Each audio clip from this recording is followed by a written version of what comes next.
चांदीवाल आयोगाने Anil देशमुखांना clean chit दिली नाही असं फडणवीस म्हणालेत। ठाकरेंचं सरकार असतानाच रिपोर्ट आला होता असं फडणवीस म्हणाले आहेत। आरोपी आणि साक्षीदारांची भेट डीसीपी करून द्यायचे असं फडणवीस म्हणाले। तर अनिल देशमुखांना केवळ गुंतवायचा डाव होता असा आरोप जितेंद्र आव्हाडांनी केलाय।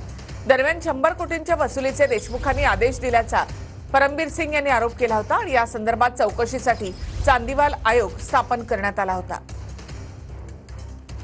त्यांनी स्पष्टपणे सांगितलं की अनिल देशमुख यांना कुठलीही क्लीन चिट त्यांनी दिलेली नाही आणि म्हणूनच मला असं वाटतं की चांदीवाल आयोग त्याचा रिपोर्ट उद्धवजीचं सरकार असतानाच आला, पण त्यांनी त्या रिपोर्टला हात देखील लावला नाही। दुसरं महत्त्वाचं की जस्टिस चांदीवाल यांनी जे सांगितलं आहे की आरोपी आणि साक्षीदार यांची एकत्रित भेट ही डीसीपी करून देत होता।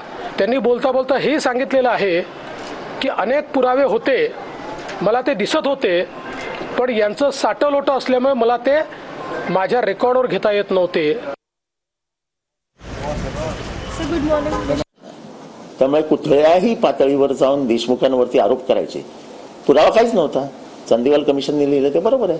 परमबीर सिंग आणि वाजे यांनी कुठला एक नवीन पुरावा दिला नाही आणि शेवटी कोर्टाने पण तेच सांगितलं, ह्यांना फक्त फसवायचं होतं, ह्यांना शरद पवारांना अडकवायचं होतं, नुसतं फसवायचं नव्हतं, त्यांना अडकवायचं होतं।